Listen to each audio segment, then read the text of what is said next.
नमस्कार। BHU study capital के YouTube channel पे आपका स्वागत है। मैं प्रशांत शुक्ल आप सभी को CUT का जो नया सिलेबस डिसाइड हुआ है उसके बारे में चर्चा करूंगा और हमारे साथ लगातार बने रहने के लिए इस चैनल को सब्सक्राइब करिए और बेल आइकन दबा लीजिए।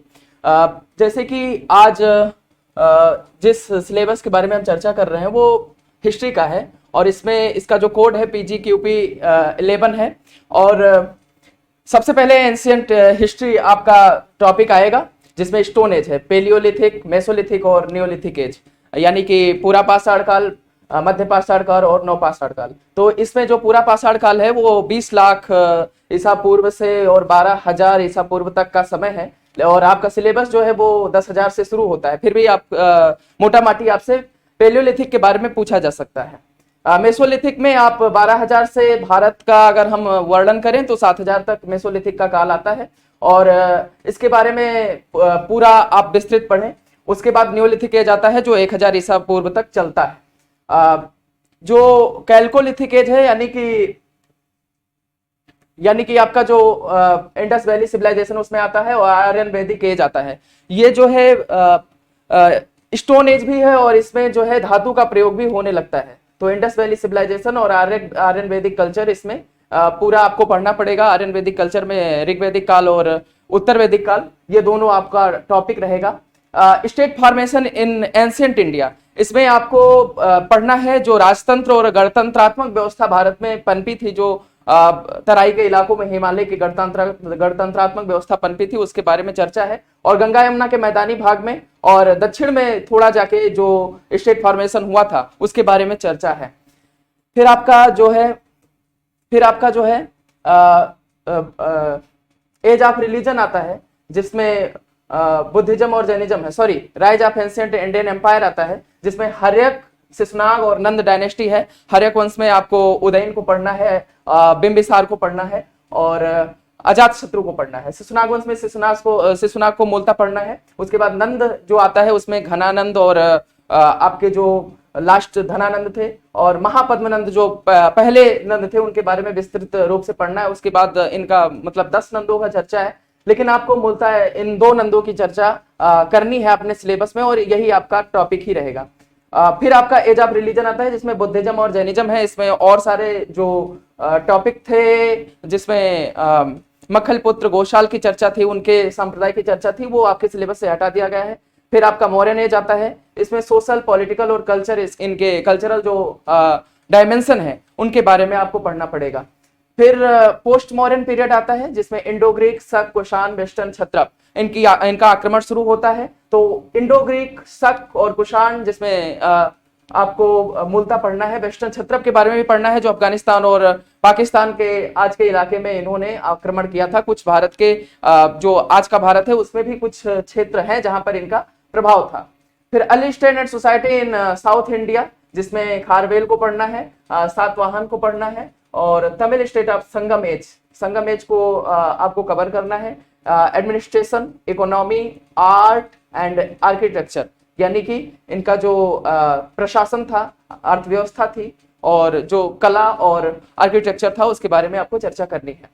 फिर आपका आता है गुप्ता, वाकाटका और वर्धंस जिसमें हर्षवर्धन की मूलतः चर्चा है। वाकाटक में जो चर्चा है गुप्त एज के समकालीन थे ये लोग। और गुप्त जो मुख्य राजा थे इसमें समुद्रगुप्त, चंद्रगुप्त प्रथम, चंद्रगुप्त द्वितीय और कुमारगुप्त तक आपको बहुत महत्वपूर्ण तरीके से पढ़ना है। उसके बाद आपको मोटा माटी कवर करना है, वैसा आपके सिलेबस में भी दिया रहेगा। फिर रिलीजन स्टेट ड्यूरिंग गुप्ता इरा जिसमें कदम, पल्लव, चालुक्य और बादामी, बादामी इनकी चर्चा है। चालुक्य और कई इनकी शाखाएं थी जिनके बारे में आपको पढ़ना नहीं है।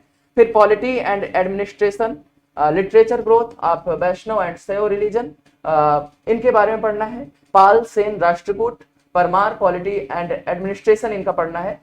जो पाल, सेन और राष्ट्रकूट हैं, जिसमें जो पाल और राष्ट्रकूट हैं इनका जो आपस में त्रिपक्षीय लड़ाई होती है उसके बारे में आपको मूलतः पढ़ना पड़ेगा। फिर आपका अर्ली मिडिवल इंडिया आता है 750 ईसा पूर्व से 750 एडी से 1206 ईस्वी तक आता है जिसमें मेजर पॉलिटिकल डेवलपमेंट है इन नॉर्दर्न इंडिया, जो उत्तर भारत के बारे में आपको पढ़ना है। इसमें राइज ऑफ राजपूत, राजपूत में आपको मुख्यतः परमार, चौहान, चालुक्य और प्रतिहार, इनके बारे में आपको पढ़ना पड़ेगा। फिर इनका चोल के बारे में पढ़ना है, जो दक्षिण भारत का एक राजवंश है। इनके एडमिनिस्ट्रेशन, विलेज इकोनॉमी और सोसाइटी के बारे में पढ़ना है, और ये महत्वपूर्ण भी है आपके आगे के लिए। फिर आपका इंडियन फ्यूडलिज्म जो है, भारतीय सामंतवाद, एग्रेरियन इकोनॉमी और urban settlement, trade and commerce, ये बहुत महत्वपूर्ण टॉपिक है। और जो बीएचयू में आपका सिलेबस था उससे एक इतर टॉपिक है। ये मूलतः जेएनयू के सिलेबस में बहुत महत्वपूर्ण सिलेबस टॉपिक हुआ करता था, और ये अब सारे जो यूनिवर्सिटी इसमें सीयूईटी के माध्यम से एंट्रेंस ले रहे हैं, वो सारे यूनिवर्सिटीज की टॉपिक बन गई है, और इससे क्वेश्चन ज्यादा उठ सकते हैं। फिर मिडाइवल हिस्ट्री ऑफ इंडिया आता है, जिसमें 1206 से 1707 ईस्वी तक आपको पढ़ना है, जिसमें सबसे पहले आपको एस्टेब्लिशमेंट ऑफ दिल्ली सल्तनत पढ़ना है। इससे पहले महमूद गजनवी और मोहम्मद गौरी का आक्रमण हम पढ़ते थे, वो अभी आपके सिलेबस में नहीं पढ़ना है। और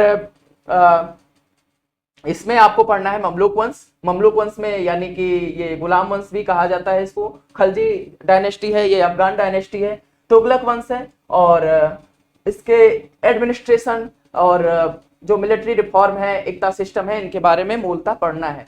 इसके अलावा इनका आर्ट, आर्किटेक्चर, इसके बारे में भी पढ़ना है।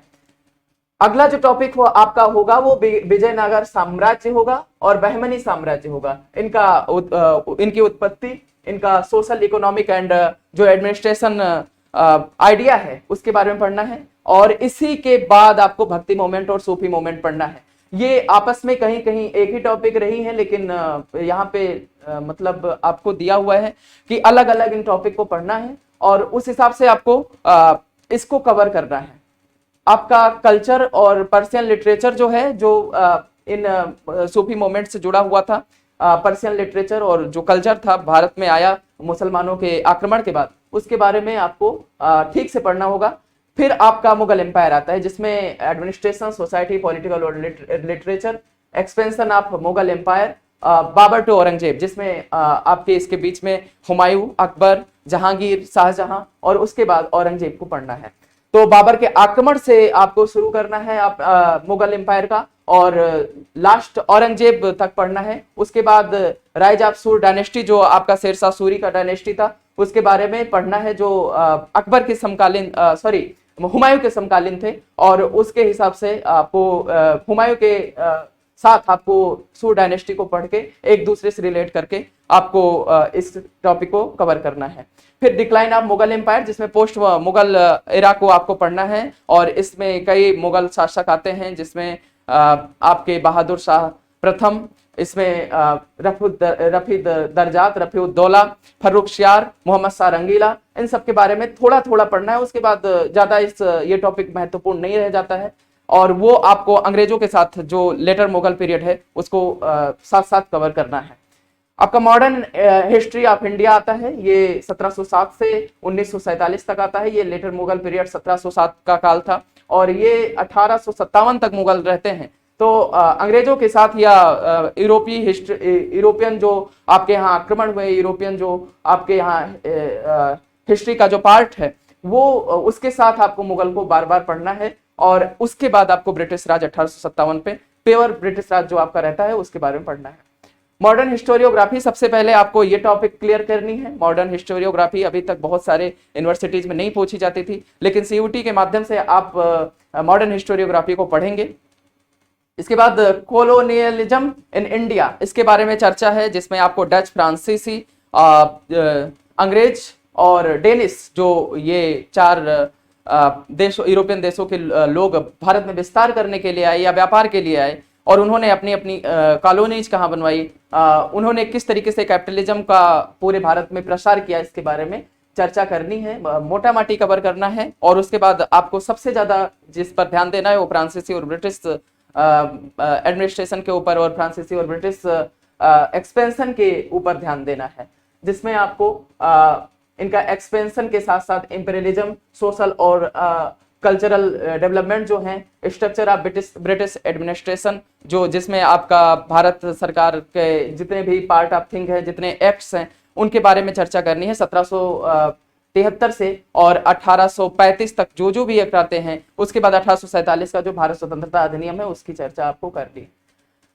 Economic impact in British period, जिसमें सेटलमेंट इनका, इंडस्ट्रियलाइजेशन इनका, सोशल और रिलीजियस रिफॉर्म और इनका जो मूवमेंट है जो सोशल रिलीजियस रिफॉर्म के तहत, जिसमें भारतीय लोगों की चर्चा है, भारतीय लोगों ने जो रिफॉर्म किया था उसके बारे में चर्चा है, जिसमें राजा राम मोहन राय, स्वामी दयानंद सरस्वती और आपके स्वामी विवेकानंद के अलावा भी जो समाज सुधारक हैं जिसमें ज्योतिबा फूले हैं, और इसके अलावा जो इनमें नहीं दिया हुआ है उसको भी आपको कवर करना है, क्योंकि हो सकता है कि आपसे इससे इतर भी कुछ पूछ लिया जाए, क्योंकि वो जो टॉपिक है सोशल और रिलीजियस रिफॉर्म वो बहुत बड़ा है और उसको मोटा माटी आपको पढ़ना है। फिर नेशनल मूवमेंट इन इंडिया, जो 1885 से 1947 तक कांग्रेस का जो मूवमेंट रहा है उसके बारे में इस पे चर्चा करनी है। उसके अलावा जो क्रांतिकारी मूवमेंट रहे हैं उनके बारे में भी चर्चा करनी है, जिसमें भगत सिंह, सुखदेव, राजगुरु के जो टॉपिक हैं उसको कवर करना है, चंद्रशेखर का जो टॉपिक है वो कवर करना है, जिसमें और सारे जो क्रांतिकारी काम हुए थे भारतीय स्वतंत्रता संग्राम में उसके बारे में चर्चा करनी है।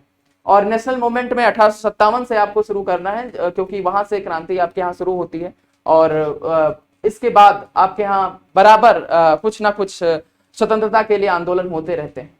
फिर mass movement and British rule, इसके बारे में पढ़ना है, जिसमें मास मूवमेंट की चर्चा की जाएगी। इंडियन नेशनल कांग्रेस समिट, जो इंडियन नेशनल कांग्रेस के 1885 से 1947 तक जितने भी इनके समिट हुए हैं उनके बारे में चर्चा करनी है। फिर गांधीयन मूवमेंट आता है। गांधीयन मूवमेंट में 1915 से 1947 तक का जो टॉपिक है गांधी का जो इन्फ्लुएंस रहा है भारतीय स्वतंत्रता आंदोलन में उसके बारे में पढ़ना है। कॉन्स्टिट्यूशनल डेवलपमेंट 1773 से और 1935 तक जो भी अधिनियम आए इन्होंने कॉन्स्टिट्यूशनल डेवलपमेंट किया उसके बारे में चर्चा अंग्रेजों ने। और फिर स्ट्रगल फॉर फ्रीडम है, जिसमें गांधीयन मूवमेंट और जितने भी मूवमेंट आपके भारत में हुए हैं उनके बारे में चर्चा करनी है।